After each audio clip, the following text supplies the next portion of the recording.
Awas, hati-hati. Semua amal itu akan diikat dengan niatnya.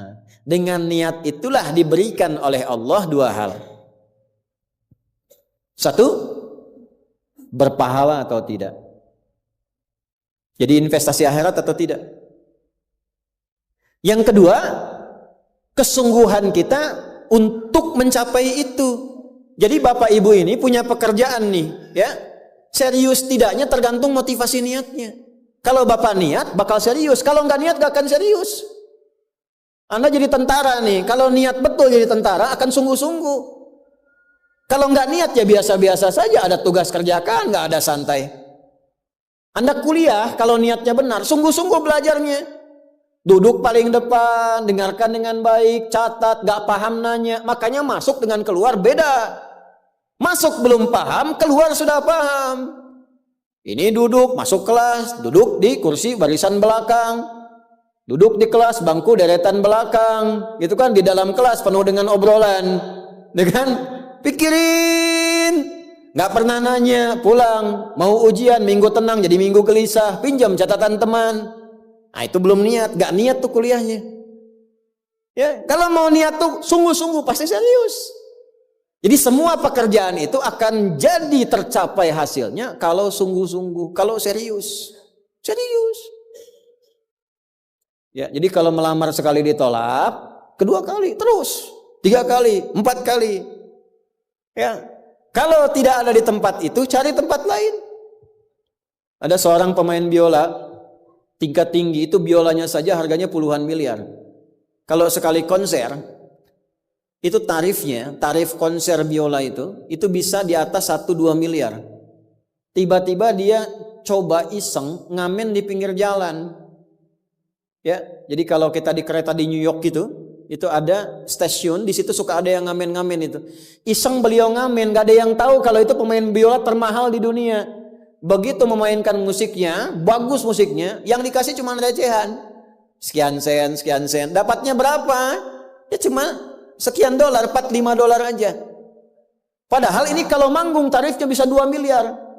Tapi analisis komentarnya sangat luar biasa.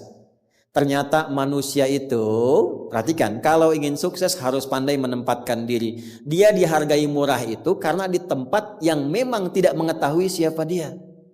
Ketika dia menempatkan diri pada tempatnya, maka berharga nilainya di hadapan Allah. Jadi kalau Anda di satu tempat dianggap tidak bernilai, cari tempat lain. Mungkin di situ bukan tempat yang layak bagi Anda untuk menunjukkan siapa Anda. Tapi mesti serius. Itulah sebabnya ada sa'i. Apa itu sa'i? Ayo rali-rali kecil. Terus lari-lari besar apa? Maraton. Sa'i dari kata sa'a, artinya sungguh-sungguh, serius mencapai peluang, naik ke atas bukit untuk melihat dengan jernih ke rahmah, ya. Lihat dari sofa sampai marwah dengan sifat rahmah. Marwah itu puncak tertinggi yang ingin diraih. Maka gunakan dengan sa'i, sungguh-sungguh serius. Kalau lihat peluang kejar walaupun dengan berlari. Kalau nyampe nggak ketemu, balik lagi. Walaupun sampai bolak-balik.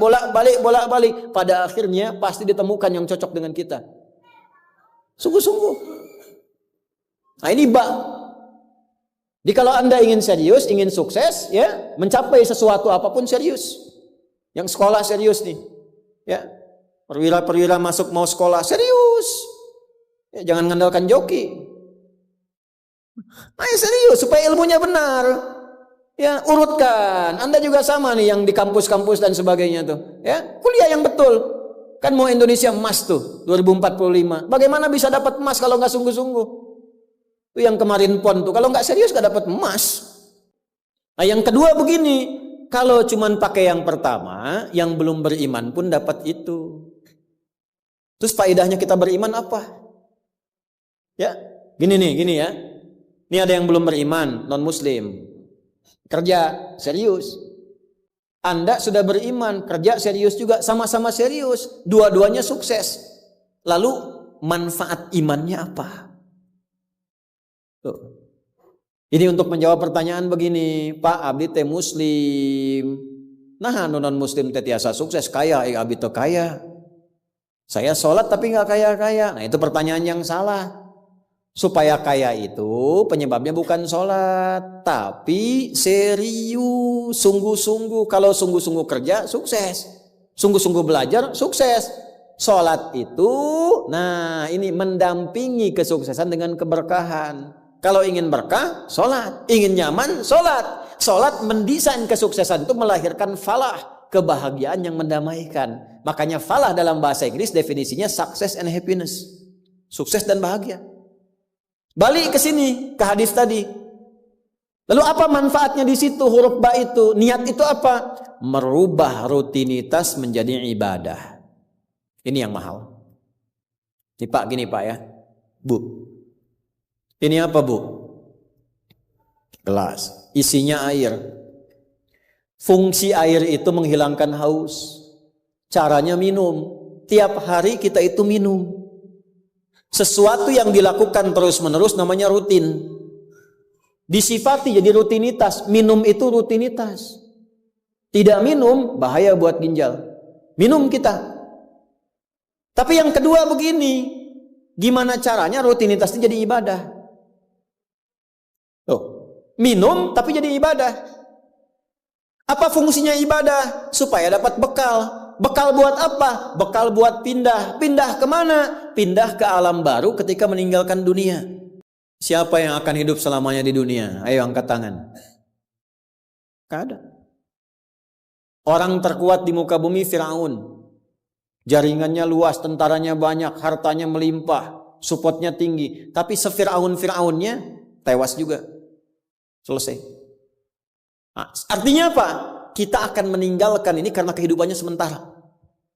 Karena itu bagi orang yang sudah meninggalkan dunia, disebut diumumkan telah meninggal dunia. Nah kita punya iman kalau meninggal pindah kemana? Kan ditanya. Akal kita kan bertanya, ini pindah meninggal dunia, meninggalkan dunia pergi kemana? Kan belum pernah ada yang punya pengalaman ke situ balik lagi. Oh abdi tadi kadinya wih doi, enggak ada. Ya. Harus terjawab. Kalau tidak terjawab bingung kita ini. Harus terjawab. Yang bisa jawab itu siapa? Yang menciptakan kita. Tanggung jawab. Harus memberikan keterangan. Karena itu kalau ada kitab suci menerangkan dengan sempurna. Setelah di dunia ke sini keadaannya begini, bekalnya begini, dari situ ke sini prosesnya begini. Ini menunjukkan kitab suci itu benar dan sumbernya dari Sang Pencipta. Dan berita baiknya, Alhamdulillah. Alhamdulillah, silahkan riset, silahkan komparasikan. Secara ilmiah, riset. Hanya Al-Quran yang menerangkan itu dengan sempurna. Dari dunia pindahnya ke sini. Alamnya disebut dengan kubur. Pemisahnya disebut barzakh. Di dalamnya ada begini. Dijelaskan oleh Nabi rinci. Kalau begini, begini. Kalau begitu, begitu. Selesai itu nanti bertahap seperti ini. Terjadi kiamat begini. Rinci. Kalau itu karya manusia, mustahil ada satupun manusia yang bisa berbuat seperti itu. So. Kita mau pindah nih, sekarang kita pakai logika yang betul. Hukum pindah itu harus bawa bekal. Ini yang ngaji semua di sini, enggak semuanya orang Bandung, orang Jakarta, tuh. Ya. Soreang mana Soreang? Masih subuh nanti pas maghrib Soreang tuh. Ya, Purwakarta mungkin kan. Ini enggak semua orang Bandung ini. Apakah Anda bisa nyampe ke sini kalau enggak ada bekal? Dari Bandung mau ke Jakarta mesti ada bekal. Beli tiket pakai kereta api cepat. Ya, kereta cepat, wush, tiketnya bekal. Pakai pesawat, bekal. Hukum mengatakan setiap pindah tempat mesti ada bekal. Ini Anda, saya, kita mau pindah dari dunia minimal transit, ya waiting roomnya di alam kubur. Mau pindah, pertanyaannya bekalnya apa? Kan pindah tempat. Semakin berpindah tempatnya, semakin beda hukumnya. Ini kita di Indonesia mau transit ke Malaysia, apa dikira mata uangnya sama? Tidak, hukumnya pun nggak sama. Orang Indonesia ke Singapura, hukumnya beda. Oh bisa rapi, di jalan rapi, nggak ada buang sampah sembarangan, tuh kan? Pulang lagi ke Soreang, nggak bala deui gitu. Hukum beda, ketatnya nggak sama. Ke Amerika lebih jauh lagi, nggak laku rupiahnya, tukar dulu dari sini, baru dolarnya nyala. Pindah tempat beda hukum. Toilet di kota Bandung dengan toilet di Lebak Bulus bisa beda. Ya. Ini bang 1.000, kok 1.000 bang? 2.000. Biasanya juga 1.000. Anda di mana? Lebak Bulus. Sini Bandung pak. Ya, bisa beda hukum. Maka Anda jangan berharap di alam kubur itu hukumnya bisa sama dengan hukum di dunia. Pasti beda. Tetap pertanyaannya sama. Bekalnya apa? Cuman 2 lembar, 2 kain. Ibu tambahan 1 bu, kerudung ibu 3 tuh. Makanya saya selalu mengatakan dengan bercanda tapi dalam, mohon maaf ini yang muslimah, berlatih pakai kerudung ya. Berdoa minta sama Allah supaya nanti tidak bikin malaikat mungkar nakir penasaran. Di dunia nggak berkerudung, begitu meninggal dikerudungin, ditaruh ke malaikat. Ucu gening. Waktu di dunia teh kerudungan, nah udah jantan kerudungan. Man rabbuka, abi jamaah Ustaz Adi, namun belum sempurna hijrah. Pelan-pelan, jangan dihukumi dulu. Dia sujud itu sudah luar biasa. Dia belum taat pada satu bagian, tapi taat pada bagian yang lain. Kita doakan, support. Jangan langsung tiba-tiba, nggak taat, dosa, neraka. Nah. Kamu neraka, aku maing weh. Repot kalau gitu tuh.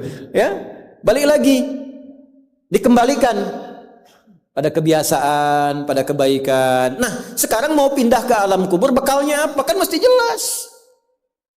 Baju sudah beda, nggak bisa dibawa. Itu sudah fitrah Pak. Bapak punya warisan banyak, ditinggal. Nggak ada yang mau ikut, semua ditinggal. Anak-anak tuh sudah catat warisan bapak apa saja. Ibu sesayang-sayangnya nggak akan ikut bu. Bapak jangan tinggalkan saya. Terus kata yang nguburnya, ayo ibu mangga atau mau ibadah ngiringan, nanti aja. Akan masuk. Nah sekarang pertanyaannya bekalnya apa? Ini mesti terjawab. Kalau nggak terjawab, nggak lengkap agama itu. Apa fungsinya Tuhan di situ?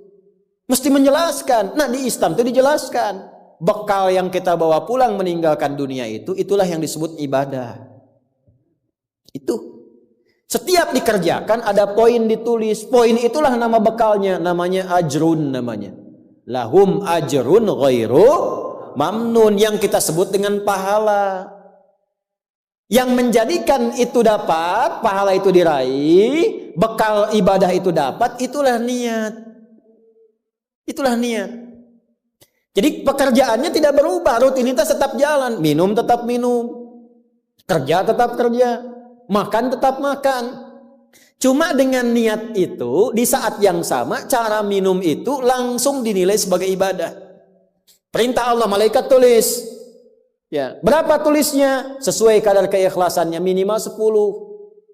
Itulah perbuatan yang dianggap benar sehingga konsepnya dunianya sukses, minum juga, haus hilang. Akhiratnya dapat pahala. Jadi dunianya sukses, akhirat sukses. Disebut baik. Perbuatan baik yang dinilai sukses oleh Allah disebut hasanah namanya.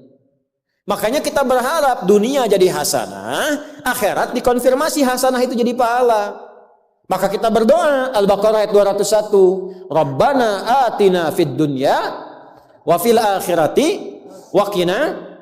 Apa tafsir hasanah terkait ibadah? Tafsir hasanah terkait ibadah pindah surat ke surat 6. Ayat berapa? 160. Man jaa bil hasanati falahu asyru amthaliha. Minimal kalau diniatkan jadi ibadah tulis 10. 10 itu yang disebut bekal pulang. Sebelum meninggal. Tampilkan nanti. Punten Pak ngetang nate sanes kieu nya 1, 2, 3, 4 itu hitungan dunia. Cara menghitungnya 1 ke 2 500 tahun. 2 ke 3 500 tahun. 3 ke 4 500 tahun. Nanti semua itu diakumulasi, ditampilkanlah surga yang sesuai dengan pahala kita. Kapan ditampakkannya?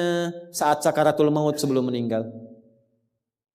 Sifat ibadahnya disebut, sifat orang yang rajin ibadah disebut abdun, jamaknya ibadun. Ketika mau meninggal ditampakkan, karena ditampakkan tenang dia. Nyawanya tenang, jiwanya nyaman. Sifat jiwa yang dilatih ibadah saat latihan disebut tumakninah.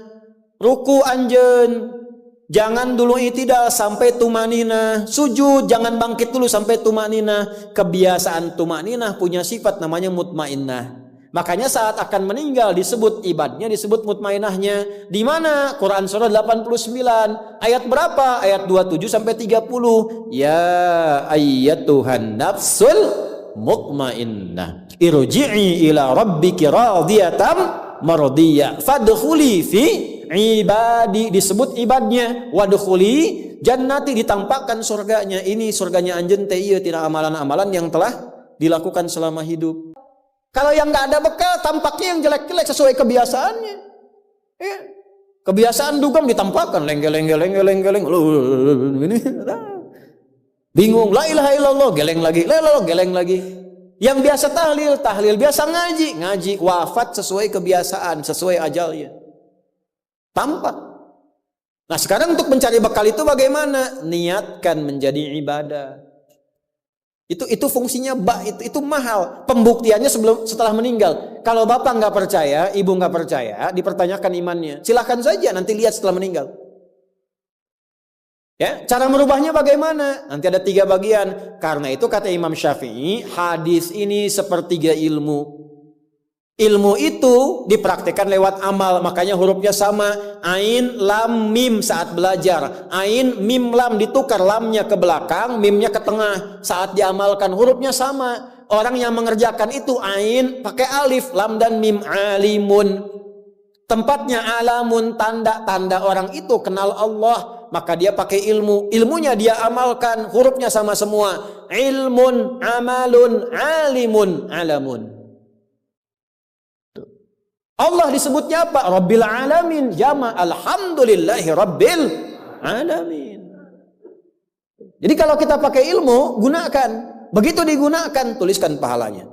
Kata Imam Syafi'i, hadis ini sepertiga ilmu. Karena ilmu itu ada 3. Ilmu tentang lisan, ilmu tentang perilaku tubuh bagian luar, ilmu tentang hati. Semua perilaku kita bergantung 3 hal tadi. Contoh lisan.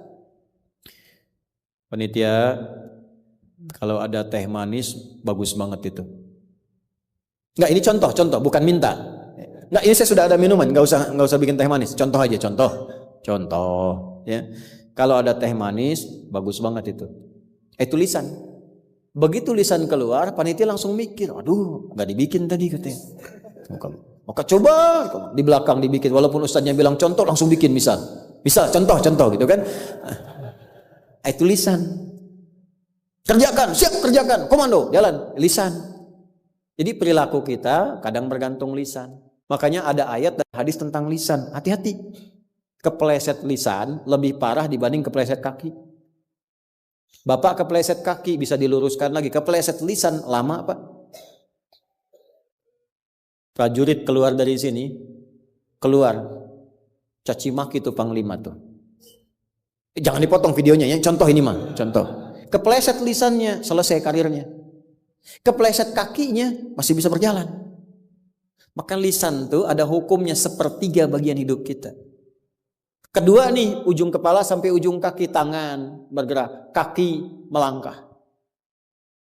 Hati-hati. Itu semua ditentukan oleh apa? Nih kolbu, amalan hati. Bapak tahu dari mana kalau orang yang senyum itu senang pada Bapak? Bagaimana taunya? Boleh jadi dia iri hati, di hatinya itu ada sesuatu. Nah, karena manusia bertindak dari 3 bagian ini, maka Imam Syafi'i mengatakan, inilah hadis sepertiga ilmu. Kalau paham hadis ini, sepertiga kehidupan kita tuh hatam. Kuncinya apa? Niatkan semua hal itu menjadi bagian ibadah, maka pekerjaannya berkah, akhiratnya dapat.